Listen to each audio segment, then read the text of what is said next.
নমস্কার, গুরু কৃপাহি কেবলম। আজকে যে বিষয়ে আলোচনা করব সেটি হলো মাঙ্গলিক দোষ প্রতিকারের ব্যবহারিক উপায়।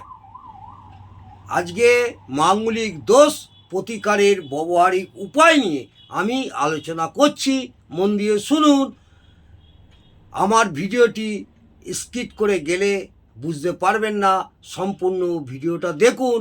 আশা করব আপনারা মাঙ্গলিক দোষ প্রতিকারের ব্যবহারিক উপায় সম্পর্কে কিছুটা হলেও জানতে পারবেন।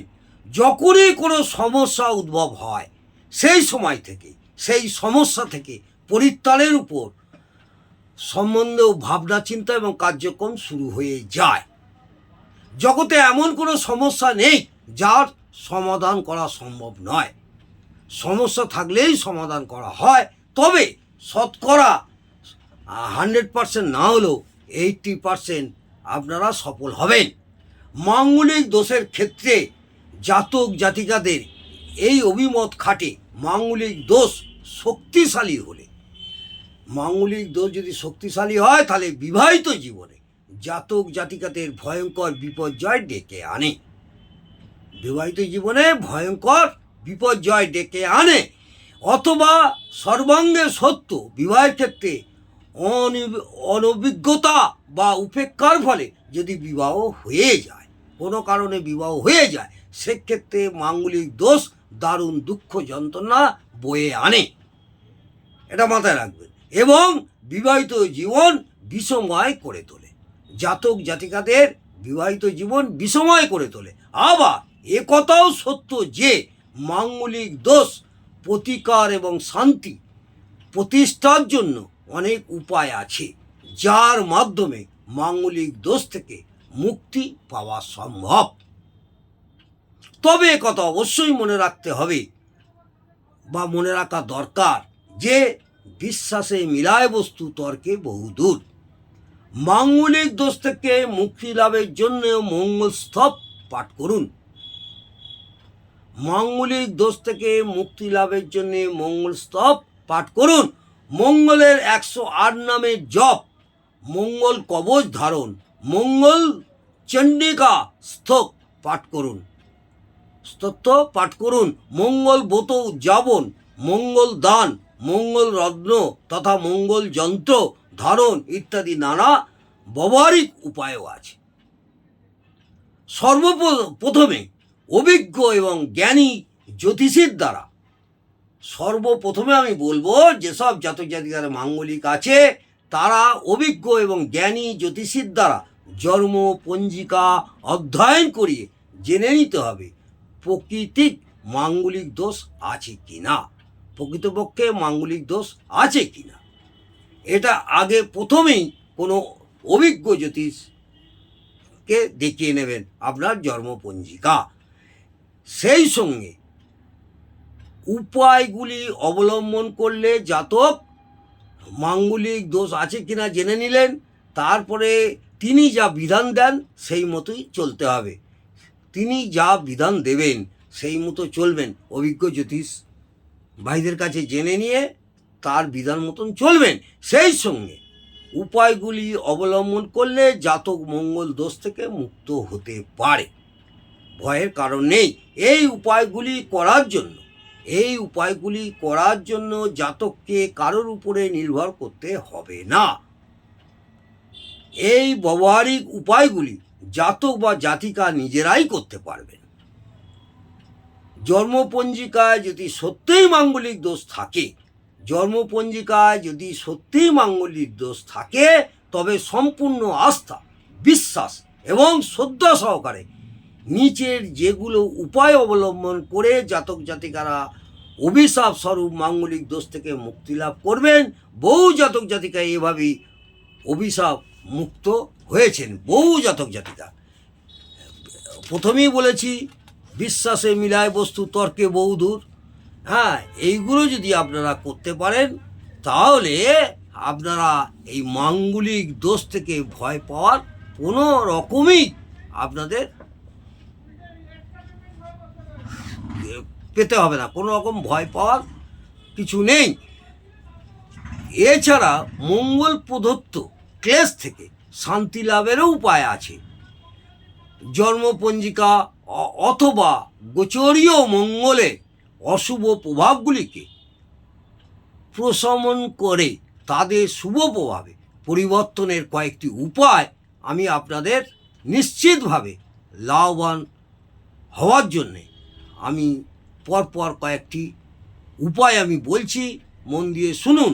আনুমানিক 900 গ্রাম পরিমাণ লাল মুসুর ডাল নিয়ে লাল মুসুর ডাল নিয়ে লাল এক টুকরো কাপড়ে পুঁটলি করে যে কোনো মঙ্গলবার কোনো গরিবকে দান করবেন।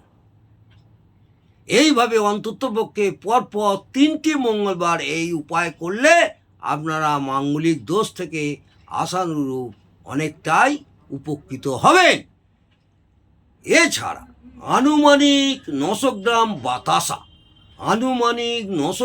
বাতাসা যে কোনো মঙ্গলবার শিশুদের মধ্যে বিতরণ করবেন।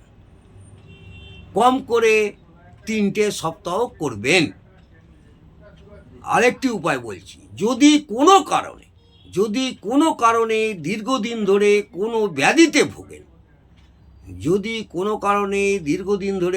ব্যাধিতে ভোগেন, তবে মাটিতে মাদুর অথবা পাটি পেতে শোয়া আরম্ভ করবেন।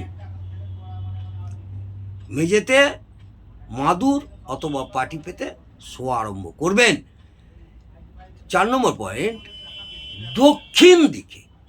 দক্ষিণ দিকে লাল আলো প্রদানকারী বাল্ব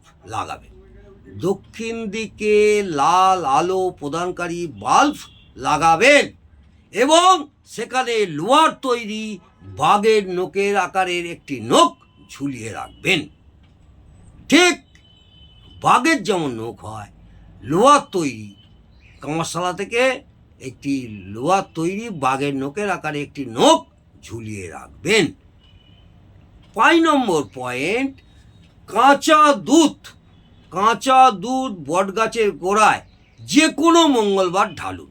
কাঁচা দুধ স্নান করে শুদ্ধ বস্ত্রে সকালবেলা ঘুম থেকে উঠে স্নান করে এবং সূর্য ওঠার পূর্বে যে কোনো মঙ্গলবার কাঁচা দুধ বটগাছের গোড়ায় ঢালুন। সেখানকার দুধে ভেজা মাটির গোলা দিয়ে কপালে একটি টিপ করলে অতি শীঘ্র মঙ্গল প্রদানকারী উপকারের দ্বারা কষ্ট দূর হবে। এটা মাথায় রাখবেন। 6 নম্বর পয়েন্ট, গুড় দিয়ে মিষ্টি রুটি তৈরি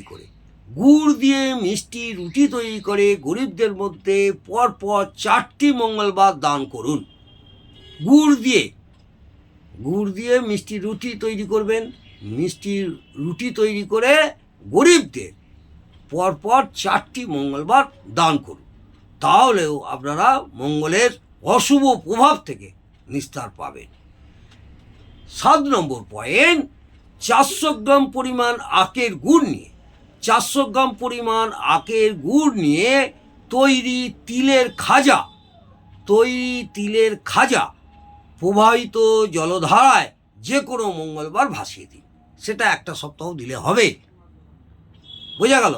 আবার বলি, 400 গ্রাম পরিমাণ আখের গুড় নিয়ে সেই আখের গুড় দিয়ে তৈরি করবেন তিলের খাজা প্রবাহিত জলধারায় অর্থাৎ জোয়ারের জলে যে কোনো মঙ্গলবার 1 সপ্তাহে ভাসিয়ে দিন। 8 নম্বর পয়েন্ট, প্রতিদিন কুয়ার জলে মুখ ধোয়া শুভ ফল দেয়। যদি বাড়িতে কুয়া থাকে, তাহলে এখন তো কুয়া নেই, সকলেই ফ্ল্যাটে থাকে বা এখন ডিপ টিউবওয়েল হয়ে গেছে। যদি যে সব বাড়িতে কুয়া আছে তাদের পক্ষে এটা করা সম্ভব। প্রতিদিন কুয়ার জলে মুখ ধোয়া শুভ ফল দেয়।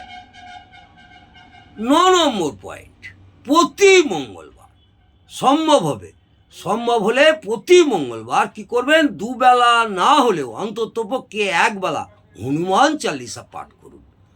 প্রত্যেক মঙ্গলবার 1 বেলা হলেও হনুমান চালিসা পাঠ করুন। 10 নম্বর পয়েন্ট, যে কোনো সোমবার রাত্রে 500 গ্রাম পরিমাণ আখের গুড় 500 গ্রাম পরিমাণ আখের গুড় মাথার কাছে রেখে শয়ন করুন। আবার বলি, যে কোনো সোমবার রাত্রে শোয়ার সময় সোমবার রাত্রে 500 গ্রাম পরিমাণ আখের গুড় মাথার কাছে রেখে শয়ন করুন এবং মঙ্গলবার সেই গুড় স্নানের পর কোনো গরিবকে দান করুন। সেই গুড় স্নানের পর প্রকৃত গরিবকে দান করুন। 11 নম্বর পয়েন্ট, প্রত্যেক দিন রাত্রে শোয়ার সময় সম্ভব হলে সুরমা চোখে লাগান অথবা শ্বেত চন্দনের একটি ফোঁটা কপালে আপনি টিপ হিসেবে দিতে পারেন। 12 নম্বর পয়েন্ট, সুযোগ পেলেই প্রসন্ন মনে রক্তদান করুন। যদি রক্তদান করা সম্ভব হয়, আপনার শরীর স্বাস্থ্য সুস্থ থাকে, সুযোগ পেলেই প্রসন্ন মনে তাহলে রক্তদান করুন। লাল রঙের বস্ত্র অধিক পরিমাণ ব্যবহার করুন। অন্ততপক্ষে পরিহিত বস্ত্রে যেন লাল রঙের আধিক্য বেশি থাকে, এটা মাথায় রাখবেন। 14 নম্বর পয়েন্ট, রাতে শোবার সময় তামার পাত্রে জল ভরে মাথার কাছে রেখে শয়ন করবেন এবং পরদিন সকালে ঘুম থেকে উঠে বাসি মুখে সেই জল পান করবেন। অন্ততপক্ষে 4টি সোমবার জল রেখে মঙ্গলবার ভোরে সেই জল পান করুন। তাহলেও আপনারা এই মঙ্গলের কুপ্রভাব থেকে অবশ্যই নিস্তার পাবেন। 15 নম্বর পয়েন্ট, শোবার ঘরের দরজায় যে ঘরে আপনারা শয়ন করেন সেই ঘরের দরজায় রূপোর প্রেত তৈরি করিয়ে ঠুকে বসিয়ে দিন। একটি রূপোর প্রেত তৈরি করবেন, করে দরজায় যে কোনো জায়গায় আপনারা ওটা ঠুকে বসিয়ে দিন। 16 নম্বর পয়েন্ট, বাড়ি থেকে বের হওয়ার সময় কোনো শুভ কাজে যাচ্ছেন বা কর্মে যাচ্ছেন বা বিজনেসের জায়গায় যাচ্ছেন, তখন বের হওয়ার সময় গুড় বা চিনি জাতীয় মিষ্টি খেয়ে এবং জল পান করে রওনা দেবেন। একটু হলেও গুড় বা চিনি একটুখানি মুখে ঠেকিয়ে জল পান করে রওনা দেবেন। 17 নম্বর পয়েন্ট, স্নানের পর গোলা সিঁদুরের একটি টিপ পরে পূজা পাঠ আদি করবেন। স্নানের পর গোলা টিপের সিঁদুরের একটা টিপ পরে পূজা পাঠ করবেন যারা পূজা পাঠ করেন, না হলেও একটা টিপ আপনারা লাগাবেন, সিঁদুরের টিপ। আচ্ছা, 18 নম্বর পয়েন্ট, পুরুষের ডান হাতে এবং স্ত্রী লোকের বাঁ হাতে শুদ্ধ তামার বালা ধারণ করবেন। পুরুষের ডান হাতে বা স্ত্রী লোকের বাম হাতে শুদ্ধ তামার বালা ধারণ করুন অথবা অনামিকা আঙুলে শুদ্ধ জোরহীন তামার তৈরি আংটি ব্যবহার করুন। জোড়া থাকবে না, জোরহীন তামার তৈরি আংটি ব্যবহার করুন। উপরের উপায়, এই যে উপায়গুলো আপনাদের বললাম, অতি সহজ সরল, যা পালন করার ক্ষেত্রে কোনো সমস্যাই দেখা দেবে না। কয়েকটি উপায় এতই সহজ যে পালনকারীর মনে প্রশ্ন জাগতে পারে যে এই উপায় পালন করলেও কি লাভ পাওয়া সম্ভব। আপনাদের মনে প্রশ্ন জাগতে পারে। এক্ষেত্রে একটি কথাই বলা যায়, এক্ষেত্রে আমি একটি কথাই আপনাদের বলবো, সম্পূর্ণ আস্থা ও বিশ্বাস নিয়ে পালন করলে যে কোনো উপায় থেকেই ফল পাওয়া সম্ভব হয়। প্রথমেই বলবো, বিশ্বাসে মিলায় বস্তু তর্কে বহুদূর। এর আগেও আপনাকে বলেছি যে বিশ্বাস করুন, এই পালনগুলো করুন, আশা করব তাহলে এই উপায়গুলো করলে ফল পাওয়া সম্ভব হবে। ফল লাভ নির্ভর করে পালনকারীর ভক্তিপূর্ণ পালনের আস্থার উপর। যে পালন করবে তার ভক্তিপূর্ণ পালনের উপরই নির্ভর করছে। যেমন ঈশ্বর সাধনা কখনোই পূজার উপাচারের উপর নির্ভর করে না। যেমন ঈশ্বর সাধনা পূজার উপাচারের উপর কখনোই নির্ভর করে না। আন্তরিক শ্রদ্ধা, ভক্তি এবং আকুলতার উপর, এবং তার মাধ্যমে ঈশ্বরের করুণা লাভ করা যায়। আজকে আমি এই পর্যন্ত আপনাদের আলোচনা করলাম। যদি আপনাদের ভালো লাগে অবশ্যই কমেন্টে জানাতে ভুলবেন না, এবং একটি লাইক অবশ্যই করবেন, বন্ধু বান্ধবদের একটি শেয়ার করবেন। আশা করব আপনাদের এই পালনগুলো করুন, তাহলে এই মাঙ্গলিক দোষ থেকে ভয় পাওয়ার কোনো কারণ নেই। নমস্কার, জয় মা তারা। ভালো থাকুন, সুস্থ থাকুন, আনন্দে থাকুন। সব সময় মনের মধ্যে একটা পজিটিভ চিন্তাভাবনা রাখবেন। কোনো রকম নেগেটিভ চিন্তাভাবনাকে দূরে সরিয়ে রাখুন, পজিটিভ চিন্তাভাবনা করুন। আশা করি আপনারা পজিটিভ ফল পাবেন। আজ এই পর্যন্ত আমি আমার এই ছোট্ট ভিডিওটি এখানেই সমাপ্ত করলাম।